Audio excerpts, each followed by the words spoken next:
고린도전서 15장 17절입니다. 그리스도께서 다시 살아나신 일이 없으면 너희의 믿음도 헛되고 너희가 여전히 죄 가운데 있을 것이요. 아멘. 사순절의 진정한 의미라는 주제로서 오늘 나누고자 합니다. 그러므로 사순절 40일 기간 동안에 사람들이 또 특세를 하고 그리고 경건한 마음으로 또 금식을 하고 즐기는 것을 절제하고 하는 그 모습은 참으로 아름답고 얼마나 귀한가라고 하는 것입니다. 우리는 성경에서 사순절이라고 하는 단어는 없지만 사순절의 의미는 참으로 귀한 것입니다. 그러므로 사람들은 참으로 경건한 모습으로 40일 동안 하나님을 생각하고 하나님 앞에 또 로마서 12장 1절 말씀처럼 내가 하나님의 모든 자비하심으로 너희를 권하노니 너희 몸을 하나님의 기뻐하시는 거룩한 산제물로 드리라. 이는 너희가 드릴 영적 예배니라 라는 말씀처럼 영적 예배를 드리기를 또 원하는 그 마음은 얼마나 귀한가라고 하는 것입니다. 그러므로 이게 세상에서는 또 경건하다라는 것은 또 공경합니다. 삼가 조심하는 그 모습을 또 경건하다라고 말하는 것이죠. 그러나 성경에서 경건하다라고 하는 것은 하나님의 거룩성에 참여하는 것을 경건하다라고 말씀하는 것입니다. 그래서 우리가 내가 또 그 경건한 모습으로 사람 앞에 나가는 것은 참 좋지만은 더 중요한 것은 사람의 행함으로 사람의 율법을 지킴으로 말미암아 하나님에 의해 이룰 수 있는 사람이 아무도 없다는 것입니다. 그러면 성경 말하기를 의인은 없나니 한 사람도 없으며 라고 말씀하신 하나님, 모든 사람의 죄를 범하였으며 하나님의 영광에 이르지 못하더니 라고 말씀하신, 그러므로 사람으로서는 또 성경이 말하는 경건 하나님의 거룩성에 참여한 사람이 아무도 없다라고 하는 것을 우리가 아는 것이 참으로 중요하다고 하는 것입니다. 우리가 성경을 통해서 사도 바울이 얼마나 경건했는가라는 것입니다. 내가 율법으로서는 험이 없는 자다라고서 고백을 한 것입니다. 그가 율법 앞에서 율법은 험이 없는, 또 우리가 니고데모를 보면 그는 자기 목숨을 걸고 나와서 두렵고 떨리는 마음으로 온전히 경건한 모습으로 주님 앞에 나와서 이제 신앙을 고백한 사람이었습니다. 그때의 사람들은 예수님을 그리스도라고 해서 그 신성을 말을 하면 신성 모독죄로서 이제 죽임을 당하는 그와 같은 때였습니다. 우리는 그것을 요한복음 9장을 통해서 날 때부터 자기 아들이 소경이 되었다가 예수님을 말미암아 신루함을 통해서 이제 소경병이 나섰는데 그것을 얼마나 기쁘고 얼마나 즐겁고 온 동네의 기쁨을 나눌 수 있는 잔치를 펼쳐할 수 있는 그 같은 대경사스러운 일이 하나님 은혜로 일어났지만은, 그러나 이제는 그 아들이 날 때부터 소경되었는데 소경병이 나은 것을 감히 말을 하지 못한 것이다. 그래서 유대 당국자들이 와서 이가 너희 아들이 맞느냐? 어떻게 해서 이제 그러면 눈을 떴느냐? 라고 해서 이제 물을 때에 우리는 모릅니다. 한 가지 하는 것은 제가 우리 아들인 것과 날 때부터 소경되었던 것은 사실이다. 어떻게 우리 아들이 눈을 떴는지는 모릅니다. 그가 장성하였으니 그에게 가서 물어보시오. 그에게 이루어진 일을 그가 말할 것입니다 라고 말한 것은, 그가 부모가 이렇게 말한 것은 이미 유대인들이 누구든지 예수를 그리스도라고 인정하면 출교하기로서 결의하였습니다 라고 선포하셨습니다. 그와 같은 때에 니고데모는 우리가 보니까 당신은 하나님께로부터 왔고 그 신성을 인정하고 또 하나님 함께 하시지 않으시면 당신이 행하시는 이 표적을 아무도 행할 수가 없습니다 라고 고백을 한 것입니다. 그리고 그때 유대 당국자들은 이제 저가 귀신의 왕을 힘입지 않고서는 이와 같은 능력을 행할 수가 없다라고서 우리 주님의 능력을, 하나님 함께 하신 능력을 귀신의 왕의 능력으로 몰아보셨다는 것입니다. 그런데 니고데모는 목숨을 걸고 깊은 밤에 얼마나 두렵고 떨리는 마음으로 나와서 믿음을 고백했던 것입니다. 그래서 우리 주님은 이제 사울도 그랬고 니고데모도 그랬고 정말 하나님의 거룩성에 참여하지 못했던 사람들이 하나님의 특별한 은혜로서 하나님의 은혜로 만에 하나님의 거룩성에 참여하는 사람들이 되었다고 하는 것입니다. 그러므로서 우리도 동일한 것입니다. 사도 바울이 되기 전에 사도행전 9장을 통해서 또 니고데모는 3장 전체를 우리 주님께서 니고데모가 거듭날 수 있는 이 말씀을 전해 주신 우리 주님 앞에 우리도 동일하게 요한복음 3장을 통해서 또 사도행전 9장처럼 우리가 인격적으로 예수님을 만남으로 하나님의 거룩성에 참여하는 것이 무엇보다 중요하다라고 하는 것입니다. 그래서 이제 사순절에 관해서는 마지막 부활절 여기까지 이제 40일인데, 그래서 이 본문의 말씀을 보면 그리스도께서 다시 살아나신 일이 없으면 너희 믿음도 헛되고 너희가 여전히 죄 가운데 있을 것이다 라는 말씀이었습니다. 그러므로 이제 부활의 중요성, 그러므로 주님께서 다시 살아나신 일이 없으면, 부활하지 아니하셨으면 너희의 믿음이 첫째로 헛되다.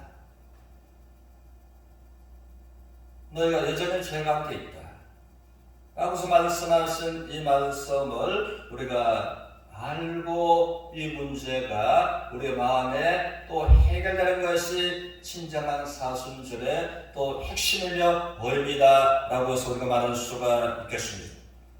그래서 19절에서는 그리스도께서 부활하지 않았으면 또한 그리스도 안에서 잠자는 자도 망하는 것이죠. 내가 부활의 소망, 저 천국의 산 소망을 바라보고 또 부활의 영광스러운 소망을 바라보면서 주님의 말씀처럼 죽음도 없고 슬픔도 없고 이별도 없고 영원한 하나님의 이루와 함께 하시는 그 소망을 바라보면서 내가 또 하나님을 섬기다가 이 세상에서 죽음을 맞이했는데, 그러므로 부활했다면 그대로 땅속에 묻혀있을 것이다. 소망을 가지고 죽는 거가 이제 망하는 것이다. 그리고 19절에서는 만일 그리스도 안에서 우리가 바라는 것이 다만 부활이 없고 이 세상 삶뿐이라면 모든 사람 가운데서 우리가 더욱 불쌍한 사람이 될 것이다. 우리가 그런 것입니다. 정말로 예수님이 부활하지 않았으면 또 우리도 부활이 없는 것이고, 또 부활이 없다면 가장 이 세상에서 불쌍한 사람들이 예수님을 믿는 것이다 라고서 성경을 말하는 것입니다. 그러면 부활이 없는 것 같으면 우리가 이 세상에 달하면 굳이요 왜 우리가 인내하고 절제하고서 믿음의 좁은 길로 들어서서 걸어가야 할 이유가 어디에 있겠습니까? 그러므로 정말 주님께서 부활하지 않았으면 너희도 또 부활에 참여하지 못할 것이고, 그러므로 가장 어리석고 불쌍한 사람이 될 것이다 라는 말씀입니다. 그러나 주님께서 부활하셨을 때 또 모든 죽은 자들 가운데 첫 열매가 되셨습니다. 이제는 우리 주님께서 영광의 그날에, 강림하시는 그날에 죽은 자들이 신령한 몸으로 일어나고, 주님께서 죽은 가운데서 부활하셨을 때 시간과 공간에 제한을 받지 않으셨듯 먹어도 안 먹어도 아무런 부족함이 없는 그 주님의 영광스러운 몸과 같이 동일하게 변화되는, 호련히 변화되는 영광의 그날을 말씀을 하고 계시는 겁니다. 그래서 주님을 인격적으로 만나는 그 사람들은 또 주님처럼 영광스러운 이 낮은 천한 몸이 변화되는, 이것이 우리의 모두의 마지막 소망이라고 하는 것입니다. 그런데 주님께서는 이제는 말씀하신 것이 그리스도께서 다시 부활하지 않으시면 첫째 너희 믿음이 헛되고 너희가 두 번째는 여전히 죄 가운데 있다라고 하셨습니다.